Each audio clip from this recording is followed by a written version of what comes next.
treat. Just talking to someone in the back, and he said, I don't know anything about Hinduism, so this is your opportunity. We have an expert here. Ask him any tough question that you want. Here's your answers. Bios on the screen. Please welcome Kesh Vadlamani. He's a Hindu priest. Did you want to leave this on? Yes? Yeah, leave it on, right? Okay, that's good. It's on, right? Yes. Can you all hear that music in the back? You can hear? We want to hear you. That's good. If you don't like background music or no music at all. Are you going to dance? Oh, he's a wonderful.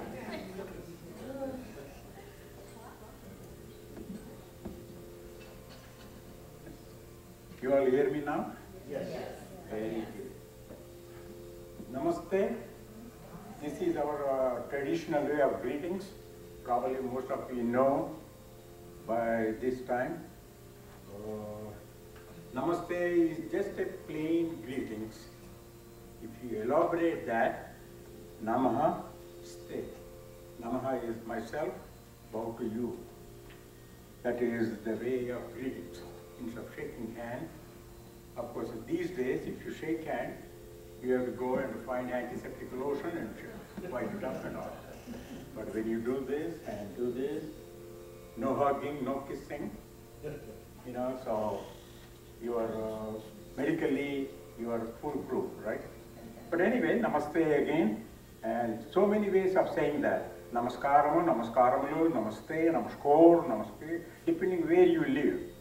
Just like in English in America, when I came to South Dakota, as you see it in 1963, very cold, not that cold, August. It was beautiful season that time. First time when it took me more than a week to understand one word of English. The people speak there entirely different English. And when I started school, there was a professor in mathematics, very Western type guy. He used to, you know, hey, Mr. They used to call me Nath, Nath, not Kesh, but Nath. And he used to come and rub my head all the time. I don't know. I think that's how I lost most of my hair. But he was a nice guy. He taught me many, many things. So I respect that. But now you can see, if I go to New York, they speak so fast, I can't understand. And when you go to Mississippi, well, it will take a long time to understand. I ain't gonna say no more about language. See, that is Mississippi language too. I ain't gonna see no more, no nothing and all that. Now, my name is Kesh. That is American nickname. You can call me KV, Kesh. Kesh means, some people ask me that, what does that mean? Kesava is universe. In Sanskrit word, all our names are biblical names, like you people are. Every name is biblical, right? So our same. So if you get the meaning of any name from India, you see mythology in there. So Kesava is universe, Nath is controller. So I am the universe controller. That is the Vishnu. They say, we get into that God's name, the creator. The whole Hinduism based on that kind of mythology. One God, supreme God. Some people call Vishnu, some people call something else, some people call something else. But that's how the name came. I don't know who gave me my name. I think my mother or father or somebody said, hey, let's call him. So they started calling him. And you see my children's name, Lalita, is one of the goddess names. And literally it means delicate. Delicate, like a flower, creeper, flower creepers and all that is a Lalita. And Srinath, again, Sri is everything, Nath means controller. Okay. Any questions there? Oh, by the way, let's put some couple of frame of rules here. You want me to stop or you ask questions during my speech, or you want to wait till the end? It's up to you. I'll go either way. I go a little humorously, or I can go very seriously. I was brought up till I came to this country very serious. I don't even look at somebody, I look at it, I do my mission like a tunnel walk, and we don't smile at people. And if I show my teeth in the public, somebody will say, hey, what are you, a horse? Why you are showing your teeth? That kind of culture I was brought up. So by the time I came here, I was already around 30 years old. It's hard for me to change, but I changed quite a bit. When I go to India, for them I'm not Indian, I'm somebody else. So you can see our problems, we go to different wavelengths, so to speak. So what is the role here? You want me to raise your hand and ask a question right there? Is it okay? Fine. So I think maybe that's the best way to go. Now, let's start what is Hinduism. I always say that Hinduism not a ism, not a religion, by definition. Because when somebody says a religion, the way I understand, or I read in the books, set of rules, like the 10 Commandments, and you stick to them, you go obey them, go. But the way our Hinduism defined is a way of life. You just take as it is. Whatever is good you think is do it. Even in Corps of Engineers, where I was brainwashed for 27 years by the US Army, main slogan there is, if you think it's right, do it. Don't wait for some supervisor or some general to come by and tell you, go do care. By the time he comes and tells me that, it may be too late. So I was brought up in the army, do when the time comes, right, if you think right, go ahead, do it. And I gave the same liberty to all my staff in my career. And they liked it. And we did some wonders, no doubt about it. Sometimes we failed, naturally. But if you got one success and one failure, C average, you got more than 2 successes and 1 failure is A plus already. That's how I deal. And I think that's the best way to take care of our little life. Anyway, 80% of the population in India, I think that's still true. Again, my statistics are a year or 2 years old, is all Hindus. And about less than 10% now, I will say about 6 or 7% Muslims, Islam people, Christians, I think about 2, maybe 3.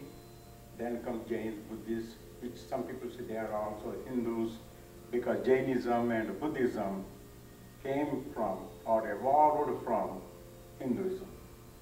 Okay. Now, if you don't have any set of rules, how the society is going to live? Everybody make their own rules within the boundary. It's not like a train, you have to stay only on those 2 rails and go over there.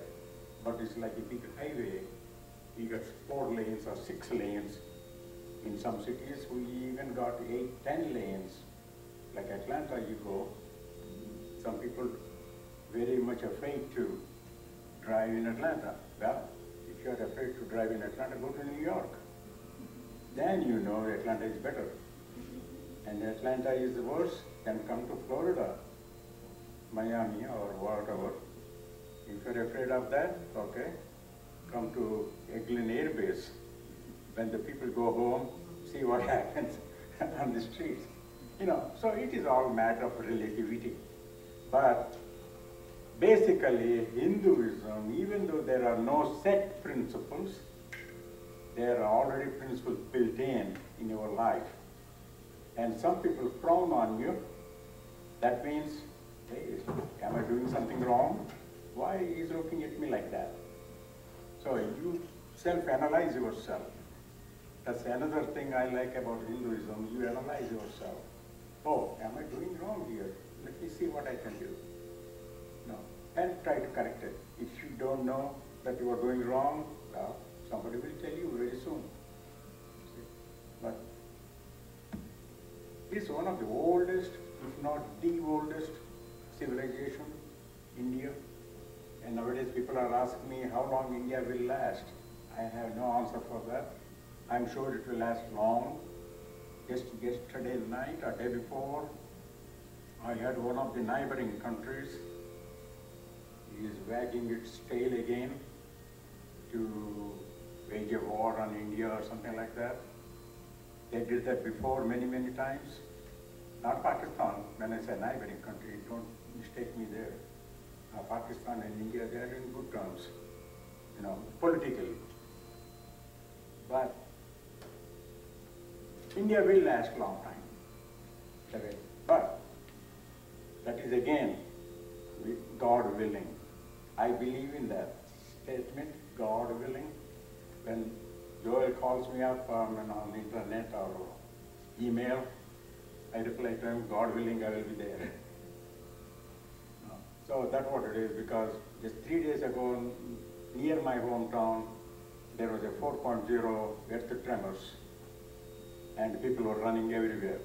India is one of those countries, there should not be big earthquakes. That's what we think. Just like in Hinduism, long time ago, the monks are what we call the Maharishi. The monks, big scholars.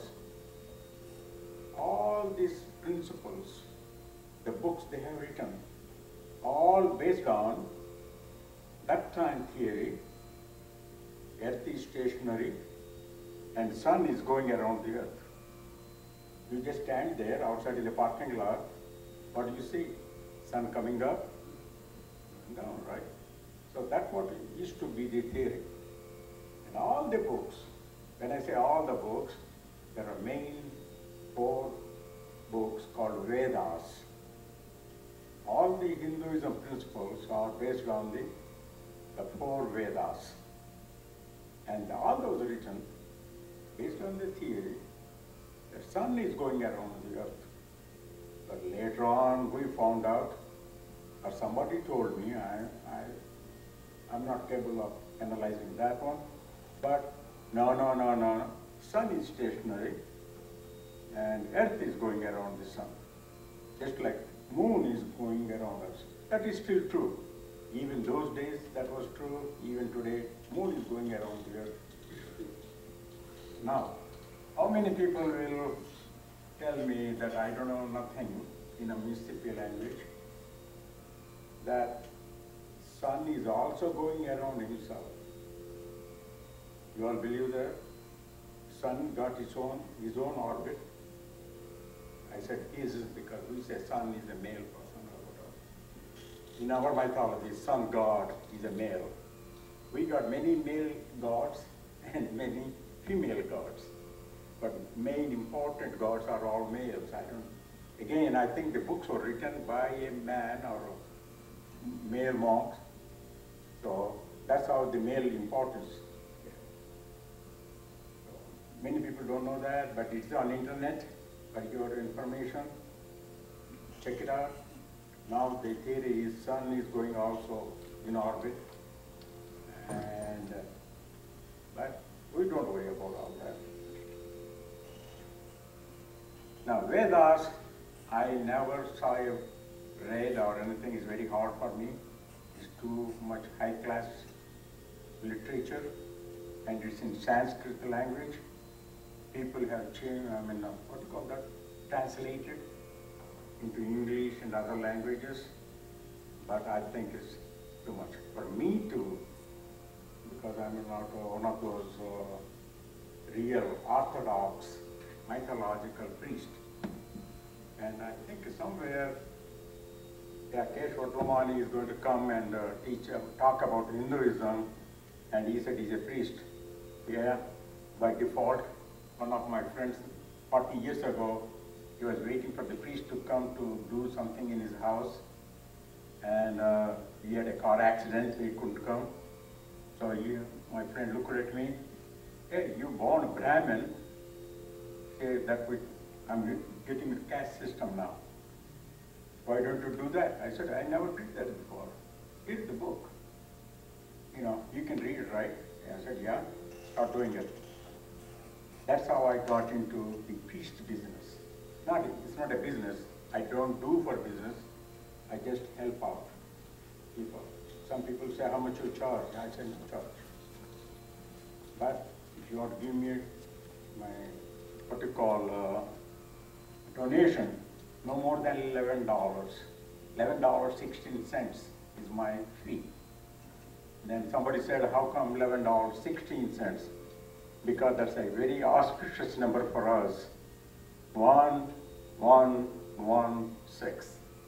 1116. Somebody said, I believe there are some slokas and other things, all are in that number. And same thing in Islam, I think they go by 371 or something, their auspicious number. For us, it's 1116 is auspicious number. The other auspicious number is 108. Anytime we do worship or kneel down, God, please help us, and we chant God, we always do that 108 times. You are supposed to do 1116, but too long. Some people don't have that much time to sit down, so they go with 108. Then I got a very big explanation here in one of my files here. How come 108? They said so many things with physically, anatomically, and in nature, 108, they gave us references. Everything is 108. So that's a good number. God has said everything is 108. So we went with 108. Let's see, because I'm not moving around that.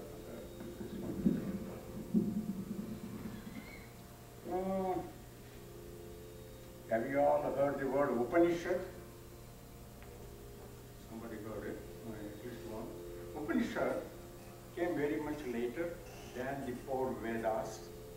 Those are the description, or what they call like a novels after the explaining the Vedas. So some people just go up to Upanishad and they describe again. I get the 4 Vedas here. I ask him to explain to the people. I ask her to explain to the people. There will be 2 different versions. So if you just go and look at the Upanishads, you may have some conflicts between one author to the other author. But basic principle is again the same thing, ancient way of life living. Don't hurt anybody, be nice to your neighbor, things like that. If you think is right, go ahead, do it. Don't kill any life. Ahimsa is another word in Hinduism. Hey, when you say ahimsa, we know on TV and other people, they say sacrifice animals, sacrifice people, whatnot. The real books never taught that. Same thing with any religion in this world these days. No religion will teach you to kill or hurt anybody else, but your own good. Even animals don't do that. Most of the animals, or all animals, they never fight. They know how to live together. Go to Africa, go somewhere else. You'll see that. Only when they are hungry, they will hunt. To survive, they will eat. But whereas we people, with all the intelligence God given to us, we sit down, nothing to do. Who could I hurt today? That kind of, sometimes my heart bleeds when I see the news on the TV. Negative. I don't these days some people are putting some positive news. So and so got a gold medal, so and so got so and so. But watch the news. You know how many hours I watch news on TV? Probably an hour, hour and a half per day. Morning once, evening once. After 8:30, our TV is off. Morning. During daytime, you know, most of the time in the backyard. My colleague used to say, Kesh, you are in tension. Something happened. Who are you? Colonel or general? Anyway, go home. Start digging a hole in the backyard. That's my relaxation. Nothing else to do. I take a shower and start digging. Nobody bothers me. And at the time I even introduce myself. Okay. I just hold on to it. But that's way, you know, you decide yourself how you want to relax. Some people just sit down on the couch and keep on watching TV. That's my doctor told me that. I mean, they don't give the names, so I know. That's not relaxation. All you are doing is killing yourself. See? God has given you the body to keep moving. As long as you are able to keep moving, if you know you cannot move, that means something wrong here, not in the physically. And we are going out of the subject. Any questions so far? No. You mentioned that there's some of the other religions may have borrowed from you or be a branch of you, like Jainism and so forth. Are there many other branches of the Hindu religion? Hinduism itself, I mean, just like a book, you got so many chapters. Okay, the title says Hinduism maybe. But the caste system, every caste got their own ideas, their own opinion, their own way of things. Like a Brahmins, by birth I'm a Brahmin, because I'm born to a Brahmin couple. But I think, because you are born to a Brahmin family, you are not really Brahmin. Yeah, you are Brahmin born, but to be 100% Brahmin, you have to follow so many rules. When I say rules, philosophy again. You have to get up before sunrise and take a shower and clean yourself, and then pray to the sun, pray to your whatever God you think Almighty, then do some other rituals, then have breakfast, then do all the work you do, then you have your lunch. Again, lunch, you know, when you have a plate, you are supposed to offer the first bite to somebody. I mean, when I say somebody, you just put it there, thinking that some ant or something will eat. In the olden days, great-great-grandfather days, Brahmin won't eat till you find a guest outside. You see, they used to go to the small villages in those days, like a bus stand, and say, any tourist coming there, please come to our house, have the meal. And they offer him the meal. Then the host will have their lunch. But these days, if you say that, boy, you are doomed, right? And moreover, you don't know who is going to come. And it may become your last meal, and the other guy will take over the whole thing. So that kind of thing happening. But when you go into the branches, keep on, just again Christianity. How many churches are there? In long time ago, all I remember is Catholic and Protestants. That's all I heard when I was growing up. Now you got so many of them, including the evangelism on TV. I got my own opinion about that TV evangelism. In India, we got that too. You know, I watch on TV. I get satellite channels, Dish Network, and we watch what's going on. All Govas, they talk so much, and when you go background, they are doing all the wrong things, including the Hindu priests. I know, just because he's dressed up like a priest, and he's doing all kind of rituals, doesn't mean he is really a priest. You know, 100% priest is very hard to find. That's why I tell my wife, hey, just because I do some priest work for a friend of mine, doesn't mean that I have to live like a priest 100%. I cannot in this society. So when I become priest, I got my own way of doing things. Do you understand what I said so far? Yes. I'm confused. Do you believe in one God or Oh, lots of hard to hear you. Do you believe in one God or lots of different gods? Like the sun, God, Yes. and The Hinduism philosophy is only one supreme being. And some people say he, some people say she, some people say it. Supreme, they call it Shakti, that is energy. Shakti is a soul, big soul, all in one energy. And nobody knows how we came out. Hinduism again, one of those beliefs that you believe the same thing. You, when I say you, I'm talking soul to soul, right? This is borrowed body. A soul in your body is really not your body. You just borrowed it for a few years. And after that, when it's worn out, you just get rid of it. Don't give it to Salvation Army. You know, that's another joke I got. I thought when I die, I can donate my body and there'll be zero expenses to my survivors to take care of my body. The hospital will come and pick up the body. No. And I found out it costs more than to donate the body to the hospital for what you call research than trying to cremate. Of course, most of the Hindus cremate the body because we don't want to leave anything ashes, become ashes. Like same ashes to ashes, earth to earth, same thing. Of course, we do that, and when I say we are all talking as a group here now. In Christianity, when you bury the body, we say the same thing, but we cremate.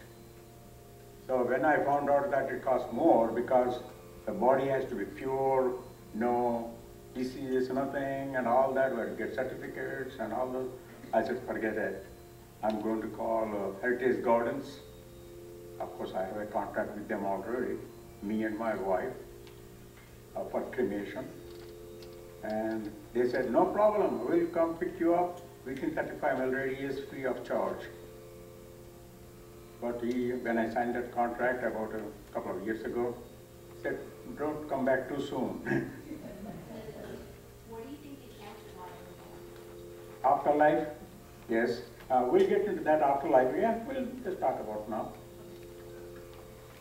As said, soul. And Paramatma, Atma is soul in our language, Atma in Sanskrit, in English called soul. This soul is part of the big soul wherever it is. Some reason, somehow, when we don't know, we got separated from the big mother or father or this energy, so to speak, okay? And we were thrown on the earth. Or maybe by willing, you know, I said, Lord, let me go to earth.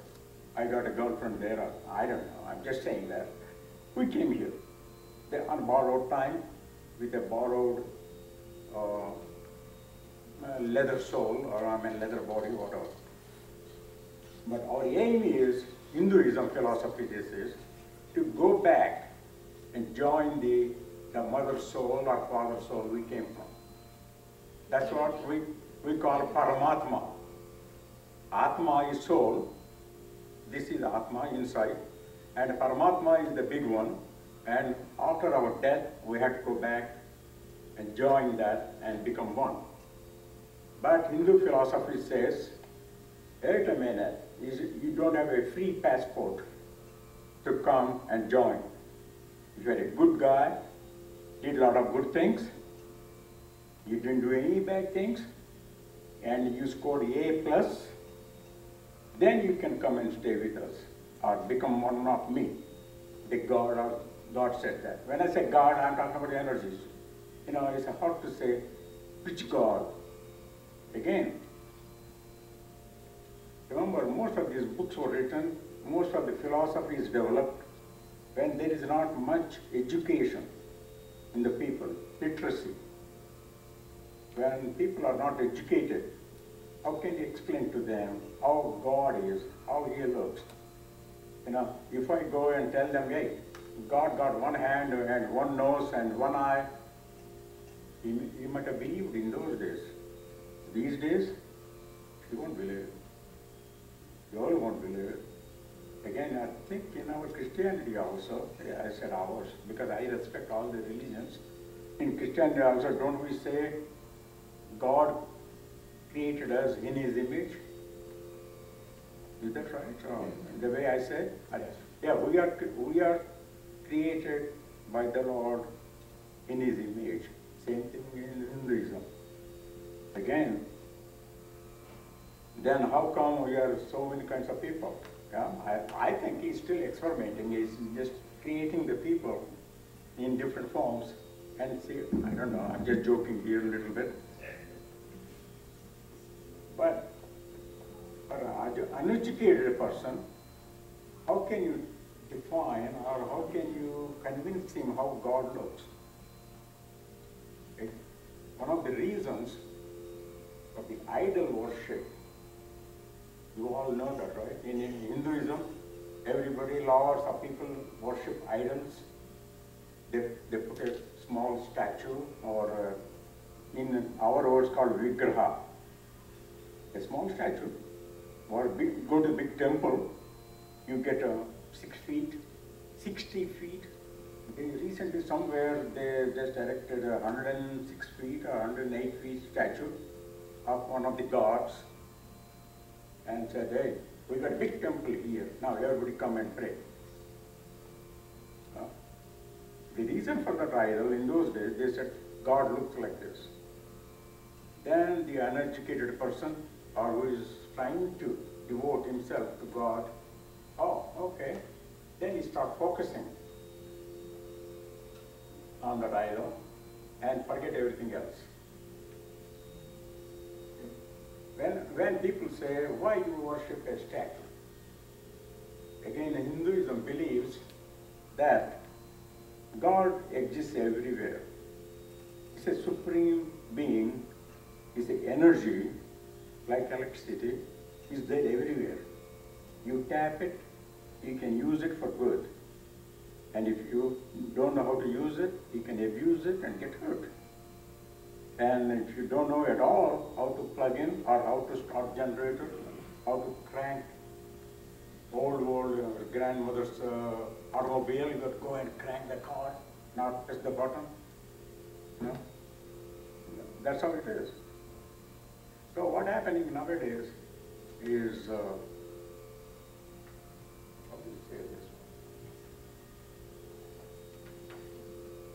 Just missed my link there.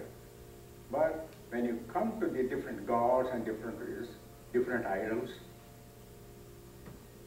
it's up to you. How do you think God looks? Hey, it's up to you. You think that's a book. How many people know that? Many people, they just put a book in their altar, some kind of holy book. That's all they have. They do all the prayers there every day. Sikhism, which came from Hinduism, is also like that. They got a Sri Gandh. Gandh means book. Sri is a holy book. When you might have seen on TV, or you go to Gurudwara, that is the temple. Like Jewish people, they got temple, and of course Hindus, all temples. That's the English word. And of course in our languages there are many different names. And Gurudwara, all they got is book.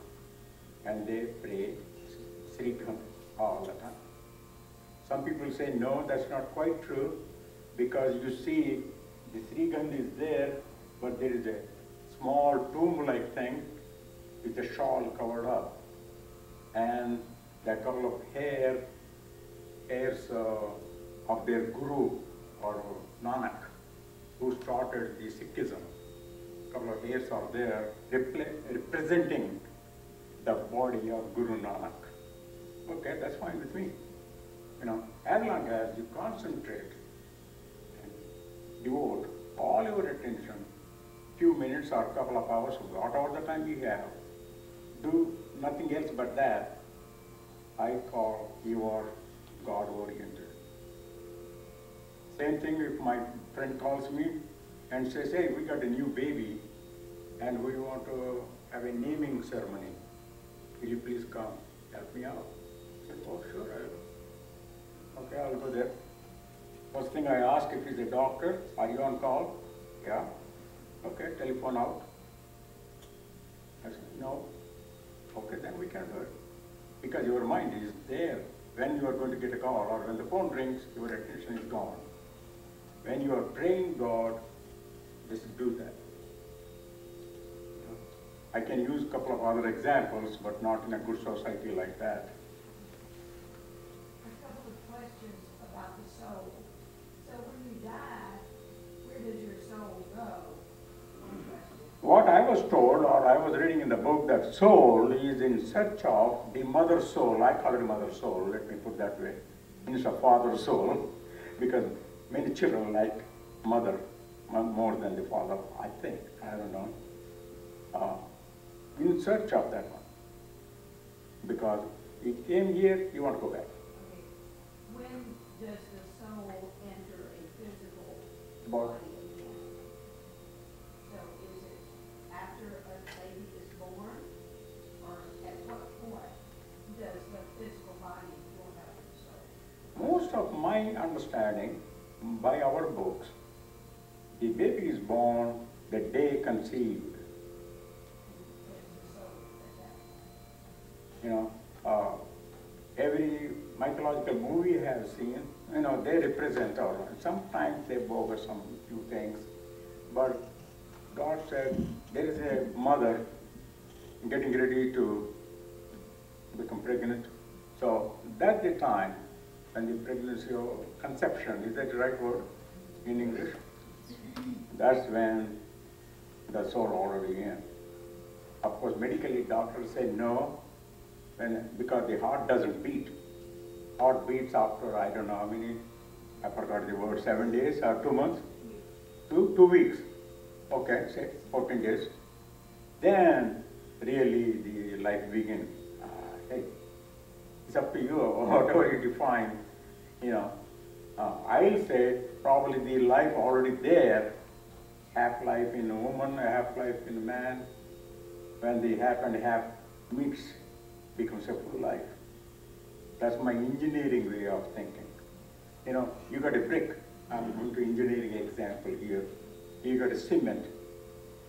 Cement alone cannot stand itself. It becomes a rock. You leave it in the bad weather. I got a few bags in my backyard. I can't lift them anymore. We got bricks. Put them like a wall. Nothing happens. But when you combine those two in the right way, it becomes a strong wall. You understand my analogy there a little bit? Is there much concern about evolution? Pardon?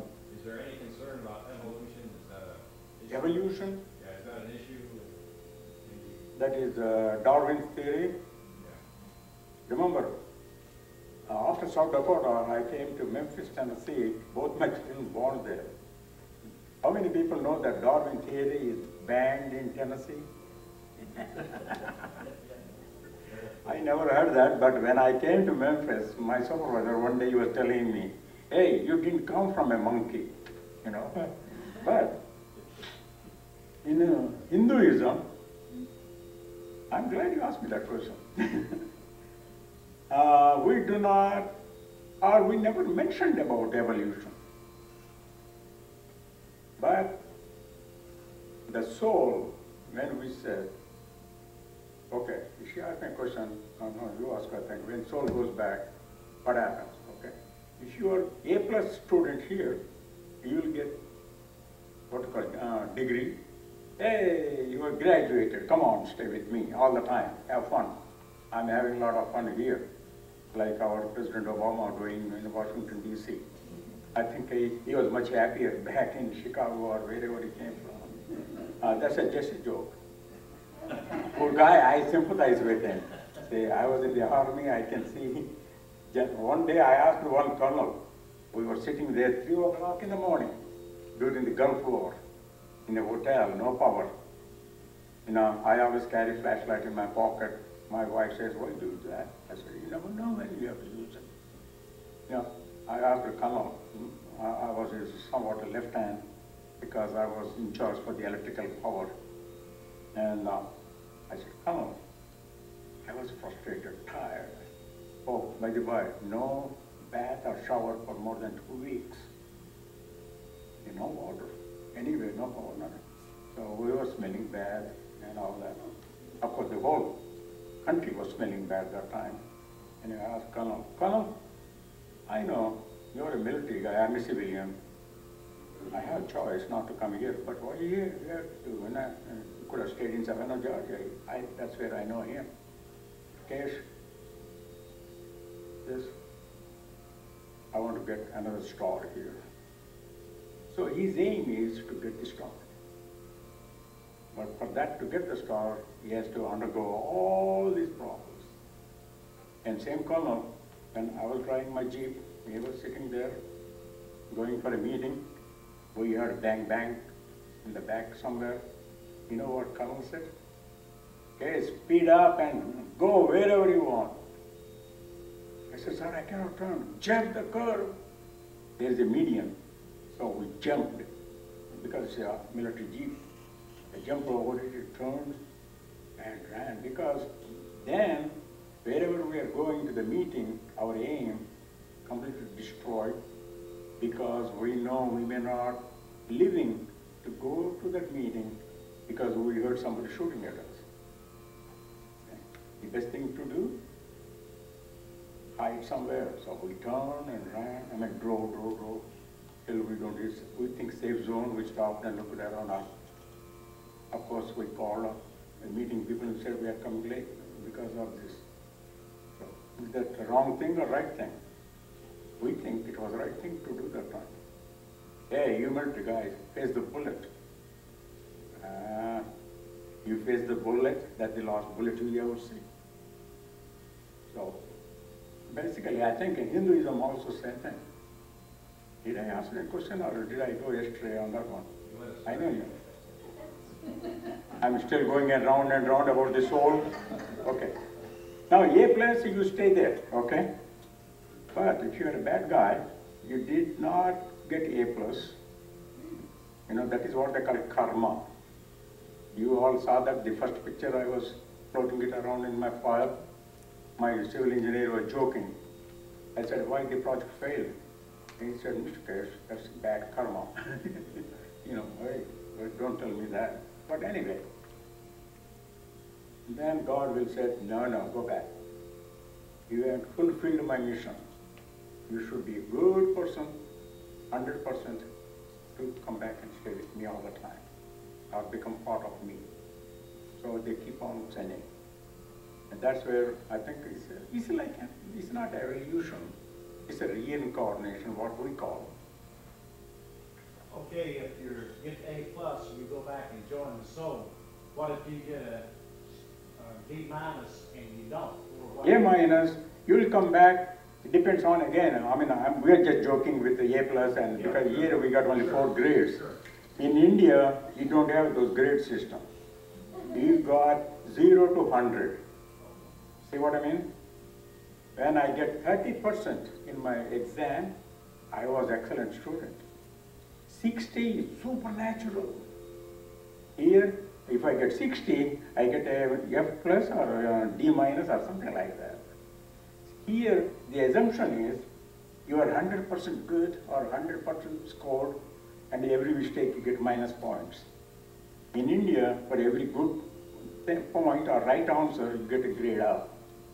So to get that 100 or 95 or 98, very hard. So people are happy when you get a 60. That's why we think, or I think, that when you die, and if there is a soul, of course, it's all belief. Soul goes up or down, horizontal, I don't know where the soul goes.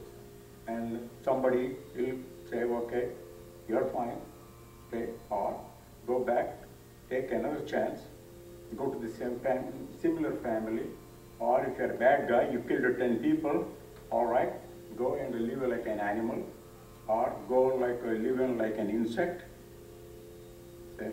Basically, they say that insect is the worst. When I say insect, the one like earthworm or insects in the ground is the worst life, or not worst life, inferior life, part of life. Okay, and the supernatural, the best life in the universe is the human being. So we came up to this level, and that's where I try to impress people that, hey, we came this far, let's do a little good thing in our life. Don't do any bad things, don't hurt any neighbor, okay, and help as much as you can you people. Like one of my neighbors says, Kesh, you got hands full, but if I need you, I'll call you. I say, even middle of the night, 2 o'clock or 4 o'clock, don't, they're almost same my age, but their health-wise, they're a little bit down. So I told them, call me. I'm just across the, no, street. That's why they call me, Kesh, this is Mary across the street. So that became the middle name, so to speak. So that kind of thing. Hopefully, at least half of this crowd will go up there and stay permanently. So that question, I think, so far, right? Yes. Yeah. Again, remember, Hinduism came thousands and thousands of years ago. So we cannot go into deep explanation within this hour. So if you're in a low caste, if you're in a low caste, like the untouchable caste, the lowest, a human caste, do you work very hard during that life, of course, to better yourself so you'll be elevated in caste the next time? My understanding, Hinduism, everywhere I read, including some of the gurus I talked to, this is the final phase in our life. We don't come back unless we do bad things. What is we, in English we call sin. If we sin ourselves, we get punishment. But some people say hell and heaven, if I can use those words, nothing wrong with that by plain definition. In Hinduism also there is a hell, Narakam, and heaven is called Swargam. Everybody thinks I'm going to heaven. Go to heaven. Okay. She tells me, go to heaven. Does she really mean that? How she said that? She frowned on me at that time? Or happily, she smilingly and said, go to heaven? You analyze all those things. A psychiatrist or a psychologist looking at the face of the person who said, go to heaven, can say that. I tell you one small story. I heard that when I was 5 years old. I believe one of the neighbors died, and this neighbor said, hey, I believe that person died. Go and find out whether he's going to heaven or hell. And a couple of people went there and said, we don't know, nobody can tell me, How do we know that fellow is already dead, so we cannot ask him. He's going to hell or heaven. And then in their own family, small boy, Mama, let me go and find out. Hey, looks like American boy, bright, adventurous. He went there. After an hour, he came back. Mom is definitely going to heaven. Huh? How does he go to heaven? How do you know? You know, all these people don't know. I asked everybody. Nobody knows that. But everybody smiling, he's happy, he's dead. Then mom said, maybe everybody's happy because he was a bad guy. No, mom, that's not the case. Because even the dead body, the person died happily, his wife is happy, everybody's happy, and the children, they said, our dad is going to heaven. So he should be a good person, and definitely he's going to heaven. A child who is not brainwashed, so to speak, by the priests, monks, religious people, doctors. You go to one doctor, he will tell you you got a leg pain. Yeah, can I live with it? The other doctor says, no, I can cure it. The other doctor says, here, the capsules. And then on the way, you'll find some Hindu shop vendor or somebody. Oh, forget all those medicines and doctors. Here is some kind of herb. You swallow this for 1 week, you'll be all right. So what we do? Cheapest thing is to find that herb and eat, right? Because you have no insurance, so you cannot pay the doctor. That herb works. My theory on that is your brain, you said to yourself, that works. Okay? And God created us. Again, don't beat me on this. My philosophy, personally, my wife believes too, that God created us, His whole mechanism. That's where I believe there is a God. Heal yourself. You know, suddenly cut yourself. I was told by my own doctor, very famous doctor, Reed Horner in White Wilson, but I believe there are 14 or 16, maybe some nurse here, maybe a professional doctor, 14 or 16 actions in the body will take over. You know, everything, hey, there is a damage, come on, let's go to repair. I believe that, you know, suppose they really hurt, you go to the hospital, I see the advertisement, ER, only 10 minutes. Big deal, in 10 minutes the patient may die too. One day my wife, I took her to the emergency room. They did all the kind of tests, but they did not figure out what was wrong. And we came home. Then I found out she took a sleeping pill. That's what she was. I didn't know that she took a sleeping pill. So we thought something wrong with her, so we carried her to the hospital. So that kind of thing. Now I think, so talking about. You don't, you do return as a human. You are elevated in caste. Right, that's our belief. Hinduism, most of the Hindus, again, Hindus are changing. Okay, time changes. Along with the time, we have to change. Same thing with the Christianity. I know from 60s when I came here, today, changed quite a bit. So that kind of thing, yes, that's true. We came to the final stage, and most people who believe that this is the final. That's where humans try to be nice people. How many people are doing that? I can't answer that. Yes, sir. Where are these huge festivals fit in? I saw on TV where they have like 10 million people on this riverbank with a lot of receiving.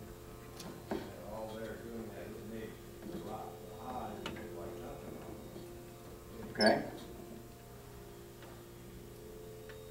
If I give some examples, I talk to my wife and other friends, but in this society here,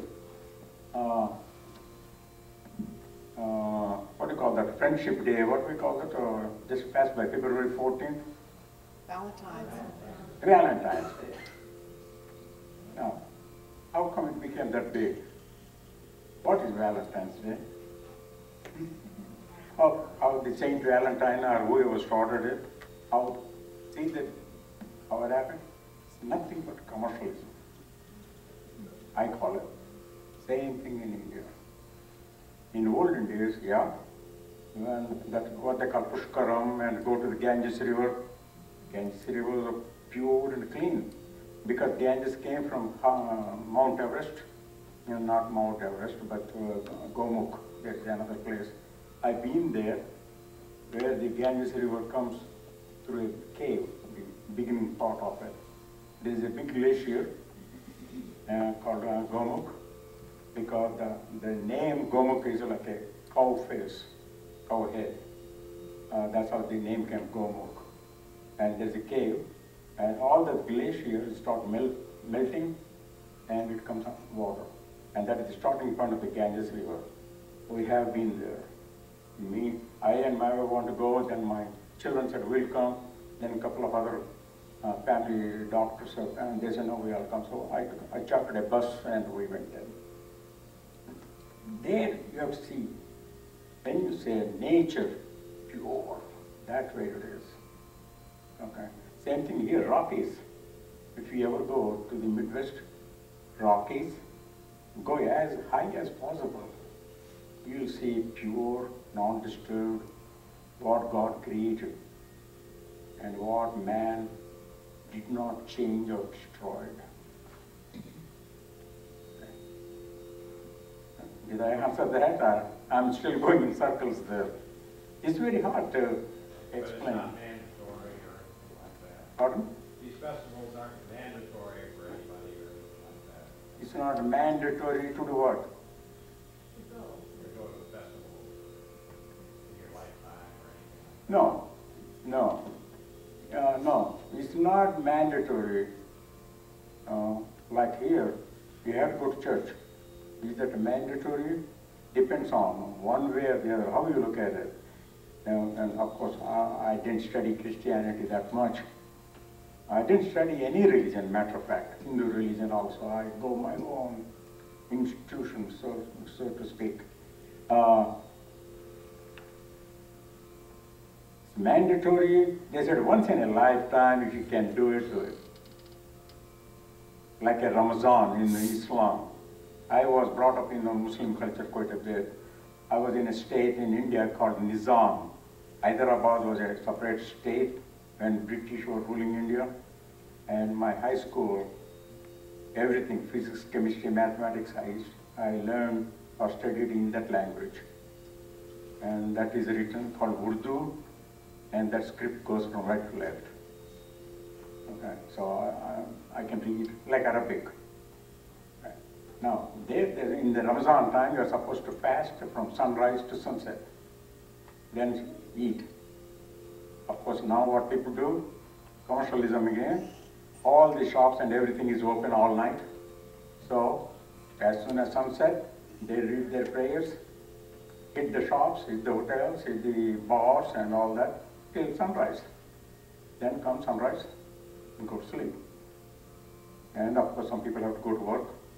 Their completely efficiency goes down to 10%, maybe. I mean, without drinking water, they are not supposed to even swallow the saliva you get in the mouth. So they carry a spittoon and start spitting everywhere. Okay? But is that what the book said? I don't think so. What they said was, if we do that in our Brahmin family, we are supposed to fast once a week because that's good for your system. See, it's automatic maintenance once a week. And same thing, Sunday holiday. Why? Spiritually, mentally, everything. You clean yourself with all the work during the 5-6 days. Nowadays, what we do, we go to work. We plan or think about the Sunday all 5, 6, 7 days. Somebody said, Kesh, we go on vacation. Where? Oh, after 6 months we are planning. Oh, okay. For 6 months he's talking about it. And once we finish vacation, he comes back. How good or bad the vacation was for the next 6 months and start planning again for that one. So that kind of thing. So it's a mandatory in a way, yes, but it's a blind, we call it murkatvam, that is blind belief. Again, God, spirit, soul, everything is faith. We believe that way. And there are what they call God is aesthetic. Who people doesn't believe in God or anything, I think they're called aesthetic, I think. Atheists. And I mean, what's wrong with them? I don't know. He doesn't go to heaven? Okay, so that's fine with me. I mean, he may have his own heaven. These are my life examples. I was in Saudi Arabia 5 years with family, my wife and children. And after a couple of years, we were thrown out of the base, naval base, because a couple of women want to go to swimming pool in bikinis from our living quarters to swimming pool. You know how the Muslim culture is. We talk to them, our Tamil talk to those ladies. Why you want to go in a bikini to the swimming pool and to go there and change? Oh no, we are Americans. So what the base commander did, okay, all Americans out of the base. So, it's not anything against Americans, just a couple of ladies, that's all they did. So we went out about 40 or 50 kilometers, another city. We rented apartments, and then we used to shuttle. We men had to go to work and all that. And I got government given car, so I was coming out of the base. Here comes one Kuwait, Saudi. We always give rides because most people don't have a car there. So I said, oh, come on in. So I opened the door, came in, started talking, and about half the way, Mr. Kesh, you are not going to heaven. You know, he was talking in Arabic. I said, why? Because you are not Arabic, you are not Muslim, you don't read Quran. You say you are a Hindu, and all your friends are Christians, so you don't go to heaven. I said, Hamzat Bhai, I know him. He was one of the soldiers. He's a bachelor. He told me he's not married yet because he doesn't have money to get married. He had to have enough money to get married in Saudi Arabia to support your wife. And if you can support 2 wives, fine, you support 3, but no more than 4. Those are the rules. And you're supposed to treat them equally. How can you treat equally? I don't know how that. Anyway, I told him, fine, I'm not coming to your heaven, but do you know there is a Hindu heaven? He said, I don't think so. There is no other heaven, but only one Arabic heaven. That's why I'm not in your family. That's your heaven, okay? You go to your heaven, enjoy, and don't come to my heaven. Because I got my 6 resorts there, I go to my heaven. He said, then I told him, shake hand, when he got out, I said, hey, no offense. I'm not offended. I'm just telling you, maybe there is no heaven, there is no hell, nothing. One of my brother-in-law, my wife got 4 brothers, only one living now. One of them who died, every week I talk to him on the phone. His belief is, all that is hogwash. No soul, no nothing, no God, nothing. Once we die, everything mixes up with the polluted air and we pollute the air, atmosphere some more, that's all. Hey, there is no real answer for all those things. Somebody said there is an answer, that is his belief. And whether you listen, of course you listen to him, whether you believe and follow the same, that's up to you. God has given us the brain, use it. And that's what Hinduism says. Hinduism never objects to any other religion. You are a good person, fine. But some people say we want to convert into Hinduism. I think it's no. You have to be born in a Hindu family. You know, from what little I know about the Eastern religion, and I've read a few books on Buddhism, I know nothing about Hinduism. It seems like the Eastern religions are more tolerant than Muslims and Christians. It appears to me they're more tolerant. I read Quran, not word for word. I got a book. One of my contractors from Pakistan, when I was over in Saudi Arabia, gave me with the English translation, Arabic, Urdu, and English. 3 columns on every page. So I read, maybe I should read more.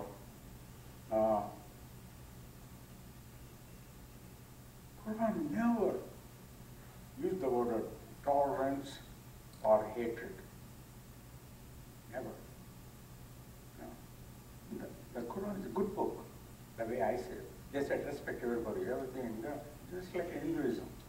You know, even the Bibles, same thing. But eye for eye, tooth for tooth. I think some politicians or some monarchs, some kings, rulers, I think they started all that.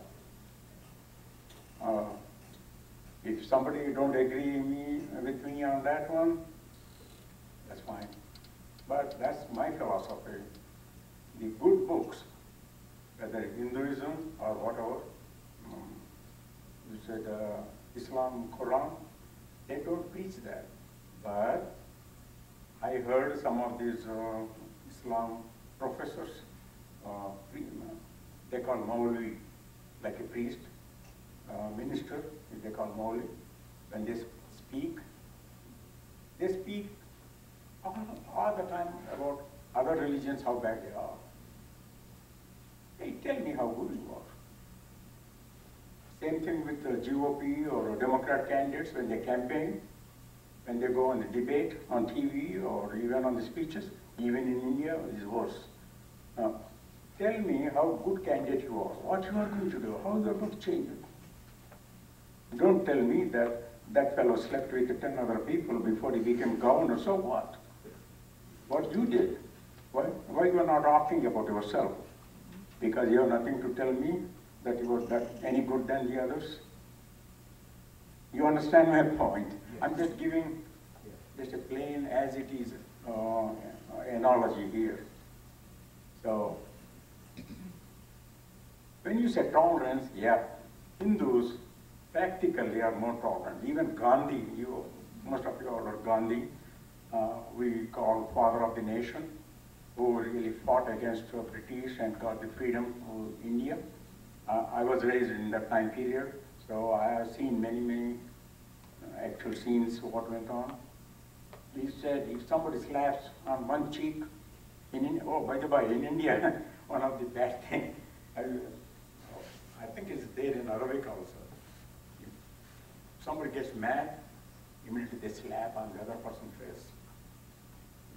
So Gandhi said, if somebody gets mad, slap on one cheek, give the other cheek. I won't do that. Probably I'll give him back on both the cheeks, but see what I mean? Be practical. How much time we got, sir? 20 minutes. Time up? No, 20 minutes. Anybody has to rush to the bathroom or anything? Or if you want to, another 10 minutes, or it's up to you. I'm here, I got all the time. When you fasted once a week, did you fast one meal or fast from sunup? I just, it's hard for me to hear. One? When you fast Fast, yeah. once a week, Once a week. are you fasting one meal or are you fasting from sunup to sundown? The real Brahmins, Orthodox, 100%, they do that once a week throughout the life. And sunrise to sunset. And actually it's not sunrise to sunset because our calendar system is based on the lunar calendar. All our astrology based on the lunar. That's why our calendar holidays come on a different dates of the year. Because the moon phasing and the sun with earth is different. All the 365 days based on the going around the sun. Whereas in those days when astrology started, or calendar system started, we based on the lunar system. And this is just an example I brought here. This is the calendar in my language. Again, it's based on the longitude of the world, where you are. They look at the planets system, where they are. Based on that, they'll give all the timings, when the sun starts, when the moon goes, this, that. And based on these timings, we do all kind of rituals. Suppose you want to pray God exactly by middle of the noon, It may not be exactly middle of the noon. Even though program is middle of the noon, it may be 45 minutes before or 45 minutes after, and all that. If you want, you can read anything, but I can circulate it. And the simple version is like that. This is a calendar again. Mostly it is vertical. Why is it was, whereas here is all horizontal? Well, I don't know. Our new year is going to start, our new year, when I said there are so many calendars in India also, from South India, the new year going to start, new moon is coming up March 20th, this month. That's where our new year starts. What would be a very joyful, some Hindu celebration that you enjoy? I mean, you know, here it's supposed to be Christmas, which gets out of hand, but what is your one big celebratory time? Or do you have one festival that is kind of sums up your Hinduism? I didn't hear all that. Can you say what she says? Is there one major holiday in Hinduism? One major holiday, I cannot say that. No, in Telugu language, that's the one I'm circulating, that is Telugu script. That's a derivative of Sanskrit. Sanskrit is the ancient script, and Telugu is just a few 100 years old, whereas Sanskrit thousands of years old. There is no one. We start with Telugu New Year Day, which is 20th of March this month, and we got 12 months. And of course, based on the moon timings, you know, our festival changes. This year it came on 20th March. Next year, I have no calendar for next year yet, but it may be 25th or maybe 3rd, depending on the. Also, to catch up with the timings, we got one additional month in some years. Instead of 12 months, we have 13 months. Just like we add 1 or 2 minutes every year in our calendar, you know, things like that. No, there is no, I will say, just to name New Year's Day, then comes within a couple of weeks after that, no, within 9 days after that, Ramanavami. Ramayana is another ancient script, mythological story, and we celebrate Rama's birthday, and that is one of the incarnations of God. God, we think that Supreme God came 10 times so far on this earth. It's called Avataram. Avataram means God came in a different robe here to be among ourselves. Because if God comes by himself, the way he is, we think we cannot face it. And the supreme energy is so big, so bright, so this, so that, our eyes will burn. You know, that's it. Somebody said that. So he comes like him. That's why another philosophy in Hinduism is respect everybody. You never know where the God is. Maybe he's the God. Maybe she is. And also same time, I'm not joking, it is, suppose a dog comes, we respect the dog on the street. You know, but some people, some children, some adults, they start throwing stones. And he talked about some other culture. Why they're, you know, intolerant. They do that more than Hindus do. Just because an animal doesn't mean that we have to punish. Okay. In childhood, I used to see all that. Most people have a favorite God. Most people? Yeah, you kind of tend to pick one God that you like the best, like the God of good fortune, or Hinduism says that. Hinduism, where do I find that? Oh, well, you can see some of the papers I bought here. This is one book I follow for my rituals. If somebody says we got a wedding, or we want to pray God on a particular month, particular God you want to pray, or you want to pray God X, and she wants to pray God Y. All different things are. This is one of the modern books. I bought it about 5 years ago in Atlanta Temple, and I thought it's really nice, and most people I work with or help them out, they liked it. So that's why all those things are there. And I think I got a one line here. Yeah, this one in my script, Telugu language, because I cannot read or write Sanskrit, but it is the wording is in my script. I read that just for to get a feel for it. You are all ready? Yo yam yam tanu bhaktah sraddhaya chutimichchatihi tasya tasya chalam sraddhatam eva viruddhamyam sataya sraddhaya yuktah tasya radhana mihate lavale cha tatah kaman eva vitan ki. This is one stanza in Bhagavad Gita. Bhagavad Gita is our holiest book. Other than the Vedas, Veda is the philosophical books written by humans, whereas Bhagavad Gita, some of you, I'm sure you heard it, it translated in many, many languages. It is Lord Krishna teaching Arjuna, who was one of the warriors of the 5 brothers. He said, hey, I'm not going to fight my grandfather or my uncles and all that. Again, they want my piece of land, let them take it. Then Lord Krishna says, no, that's not the way, Arjuna. You are born warrior and you have a mission to accomplish. It's not you fighting it. You are fighting for the whole people who are depending on you. Whether it's your grandfather or uncle, they did bad, they took over your land, you want to get it back, go and do it. That's how the Bhagavad Gita came.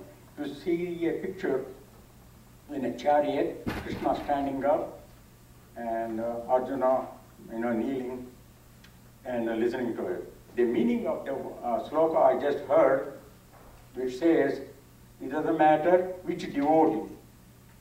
I'm answering your question here. How you do it, what shape you want me to do it.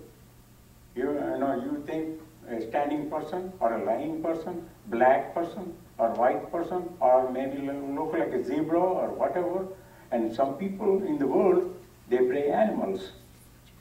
In Africa or Egypt, you might have seen the culture there. In the old things, they used to pray snakes, and they used to pray lions. In India also, they got temples for rats, and for snakes, they got temples. They pray. So that's what he's saying, that whatever you do, it's okay with me. I help them out. The Lord said, those are all my creations. It doesn't matter which way you see me, I am there. And whenever you need me, I am there. But it doesn't mean that you put a candle in the middle of the parking lot and say, okay, Lord, take care of it. No, you do your part. Okay? You try to protect that candle light from blowing out from the wind. You all understand what I'm saying there? Yes. Some people do that. Some people say, if the Lord is there, he's not coming. There's a story too. Somebody got in a flood on the top of the roof and started praying. And here comes a boat, here comes this, here comes that. And finally that man, he said, no, Lord is going to come and help me out. And then finally that man died, went, and there at the main gate, and I think it's Peter, St. Peter or whoever. Hey, I am much a devotee. I came to church every Sunday, and what happened? And you killed me. I said, no, I sent you all the help. I even sent you a helicopter. You said, no, I don't want it. Now you are blaming me. So what happened is, this person could not see where the help is, or should the help has come. Again, don't expect too much.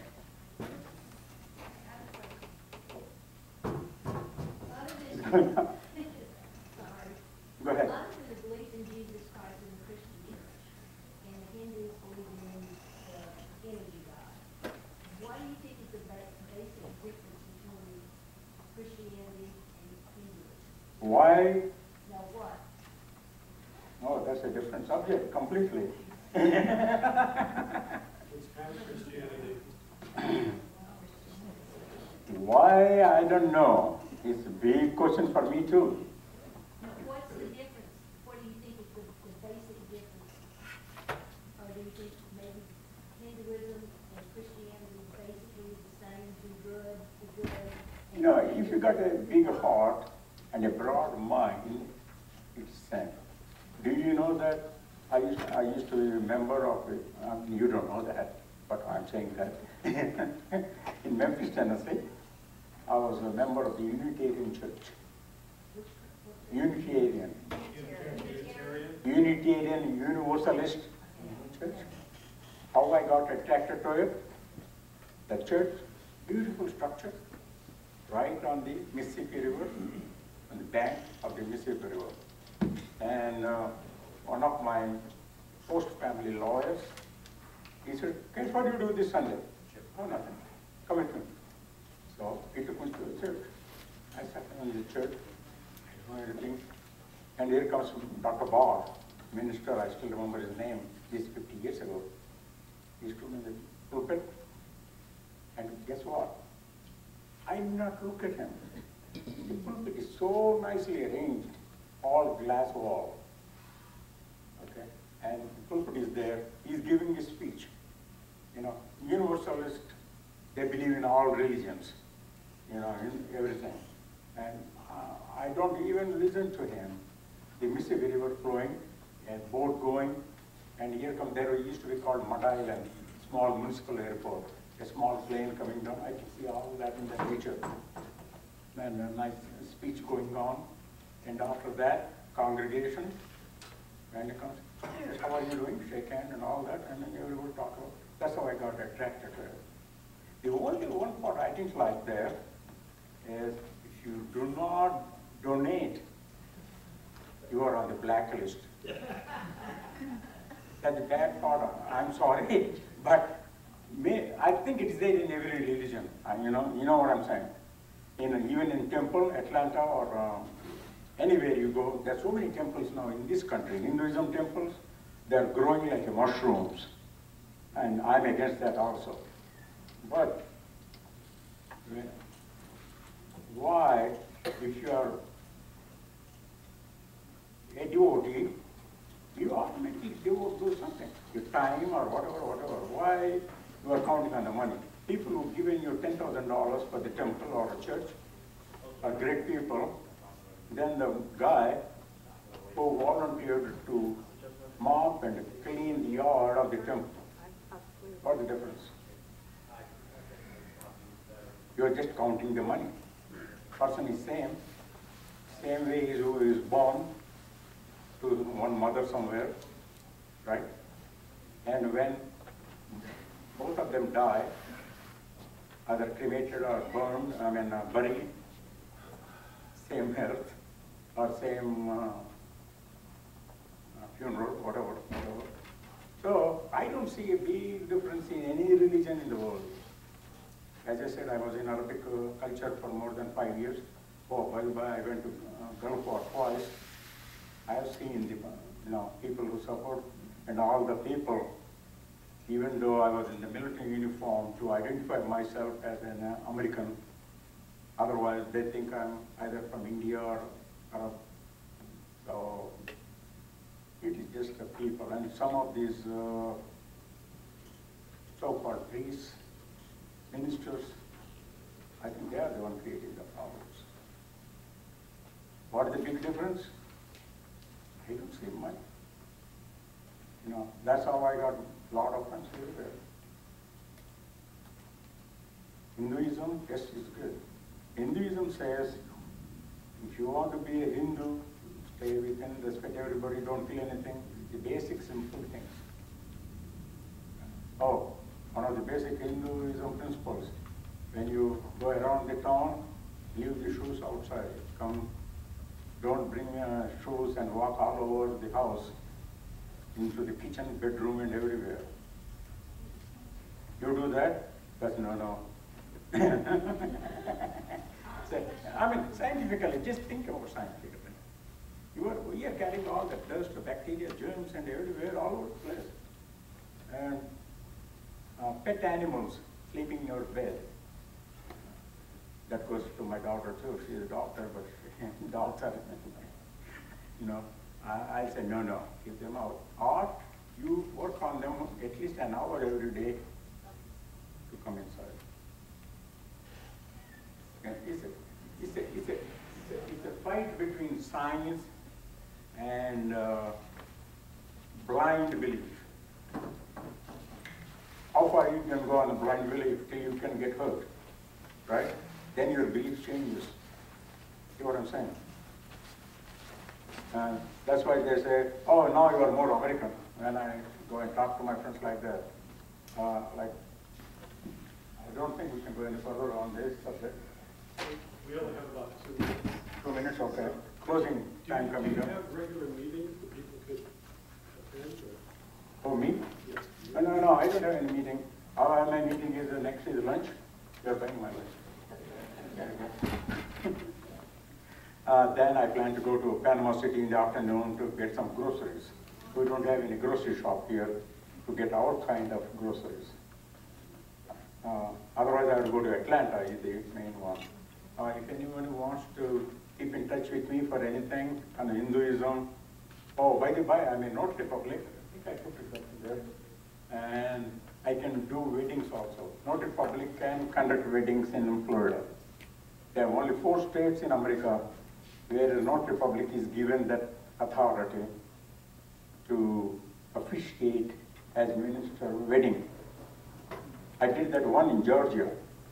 The bride told her mom, call uncle, I want him to do the wedding.